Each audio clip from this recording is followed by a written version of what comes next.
Good afternoon mga idol. Sunod natin gagawin ay Wave 100. Ito yung model niya. Wave 100, bali kumatok. Kung tawagin natin sa katok mga idol, umingay. Hindi tumilaok ang manok, kundi umingay mga idol. Yan. Ito yung connecting rod mga idol. Pinagpalitan niya, bali napapress na natin. At kumpirmado tayo na ito nga yung sira. Connecting rod nga kasi kita naman natin ayan ubos talaga. Tapos yan na yung bagong connecting rod, yung may-ari na nagpa-press to. Bubuin natin. Dito tayo sa kaliwa mga idol magsisimula.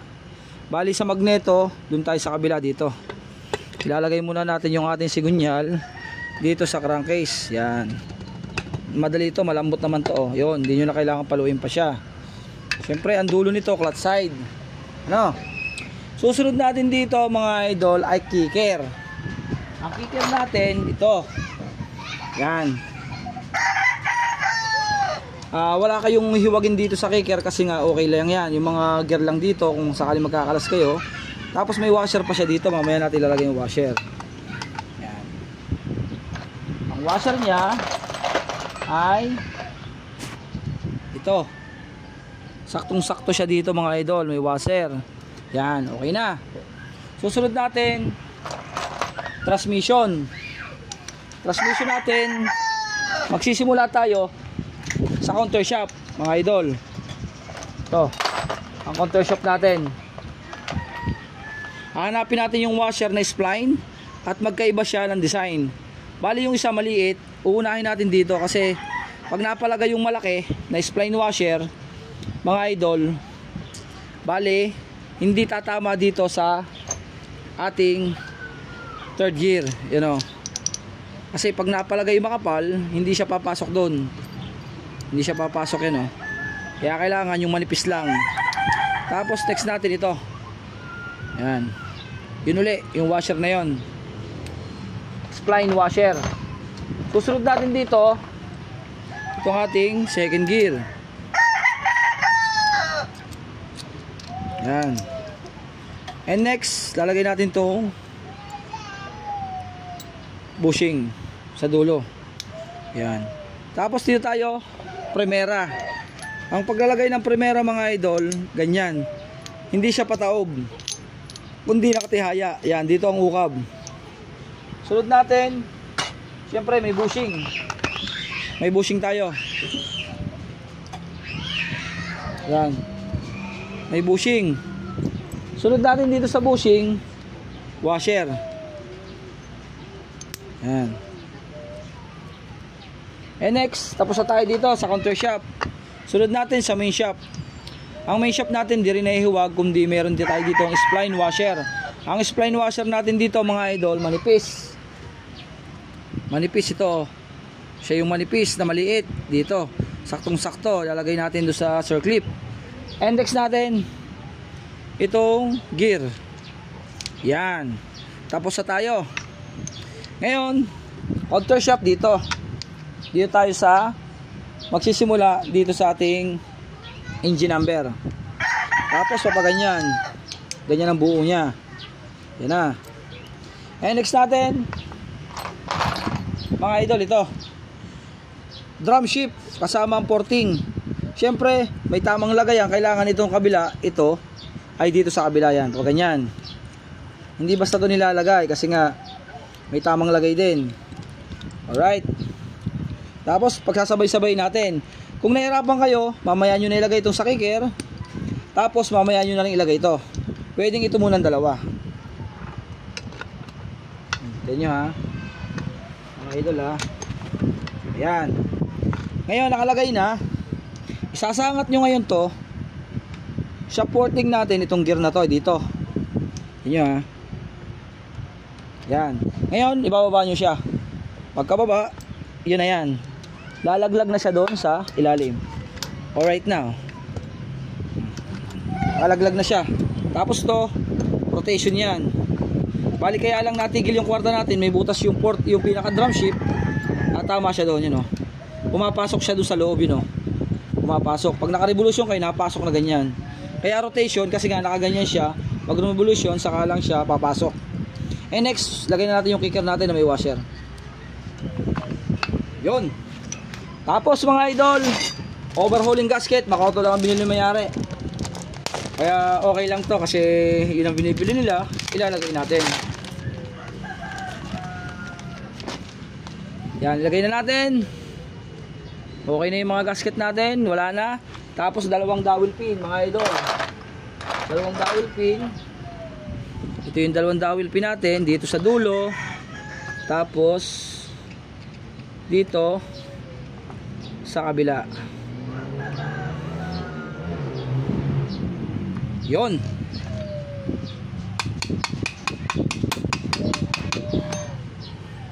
Alright na.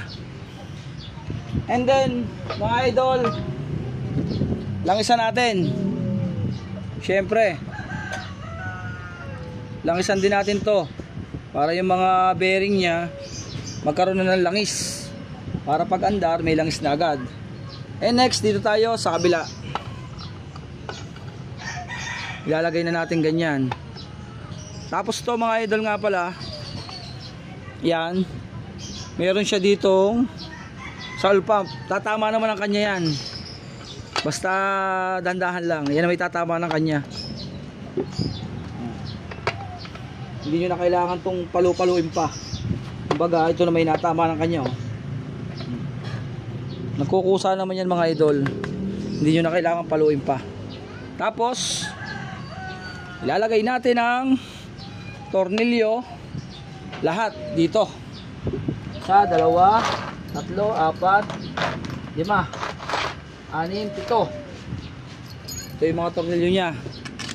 O yan, sa 2, 3, 4, 5, 6, 7. Alright.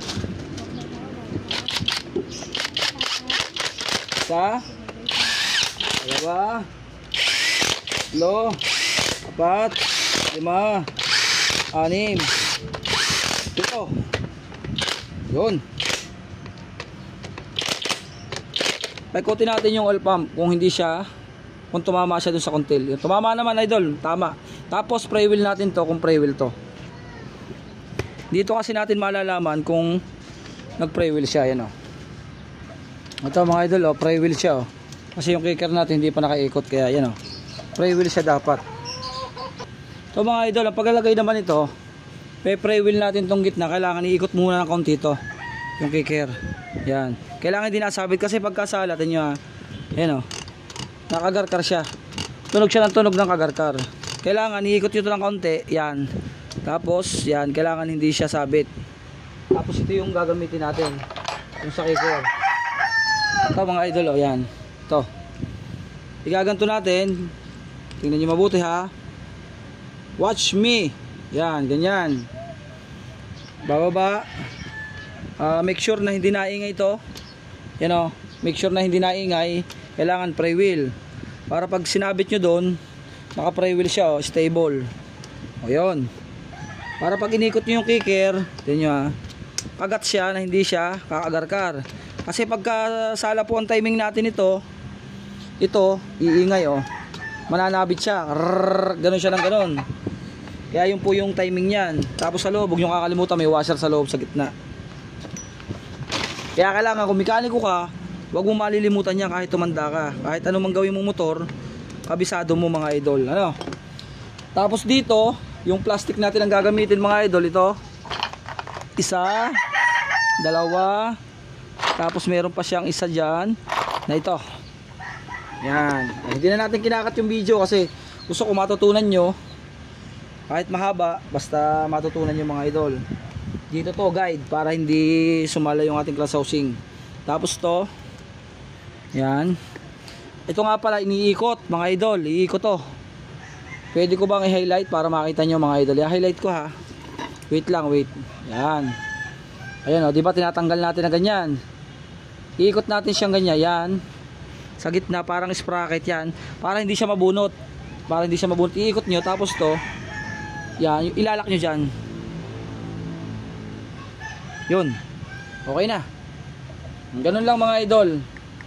Yun. Tapos susunod natin to, parang sa 38 na baril. Ganun lang gagawin natin dyan.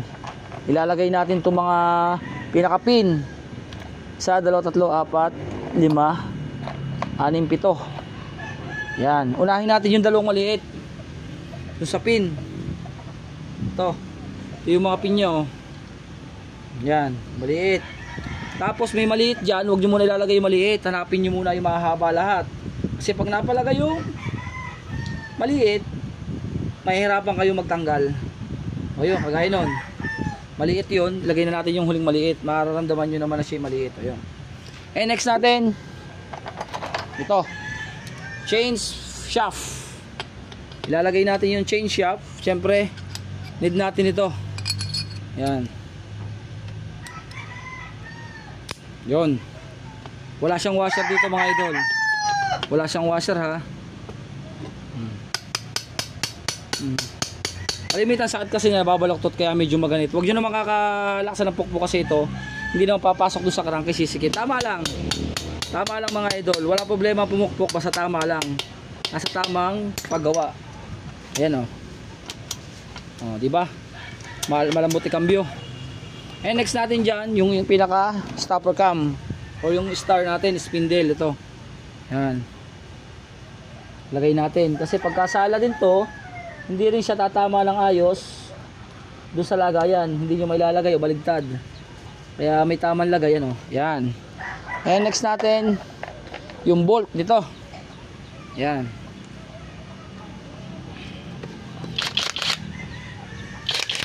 Hapitan natin. Okay na yun. Sunod natin dito ay ito mga idol oh. Yan. Yung stopper spring.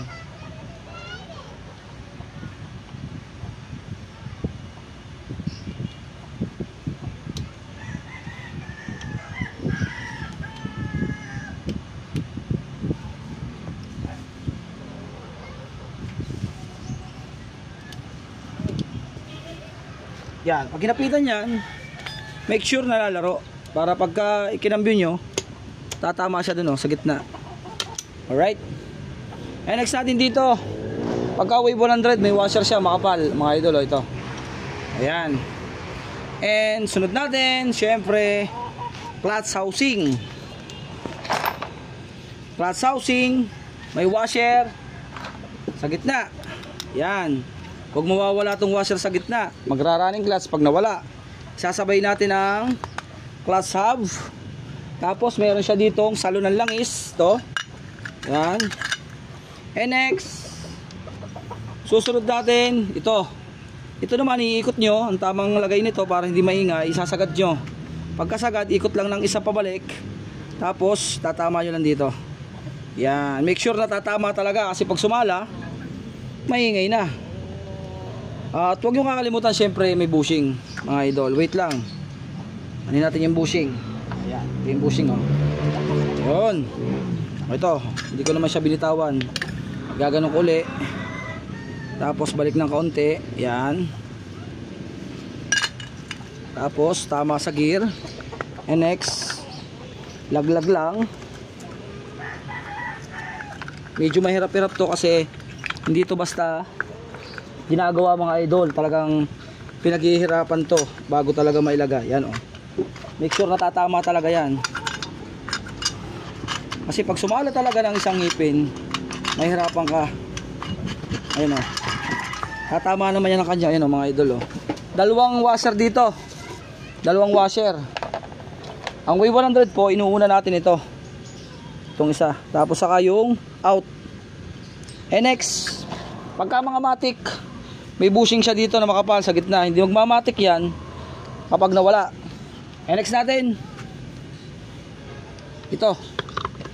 Ayan, primary clutch or secondary kung tawagin natin. Maraming tawag, clutch bell. Alright. And next natin dito mga idol, special washer. Tapos yung outer washer out. And next, yung kanyang special bolt. So, tapos to, hassle nut. Yan.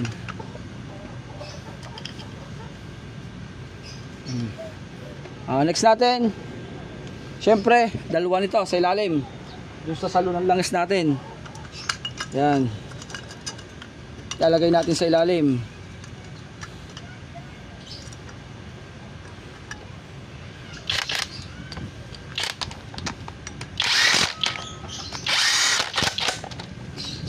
Tapos, magamit tayo ng castle wrench. Alright na. Tapos hahapitan din natin to, mga idol, oh. Diba? Ganun lang kasimple. Oh. Para tumama lang siya.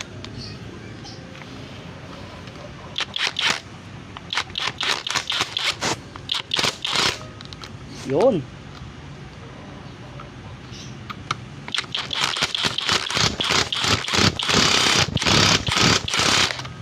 Alright. Okay na.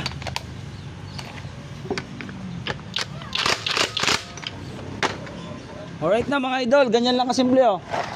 Tapos lalagay natin tong centrifugal cover, rotor oil. Tapos tatlong 8mm na bolt. Alright.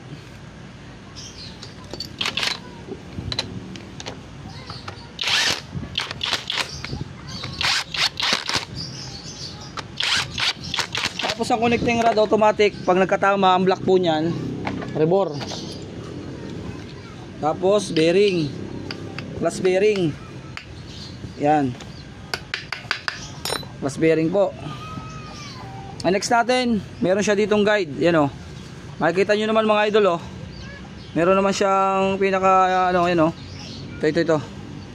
Ayan. Ito, yan. May tamang lagayan dyan.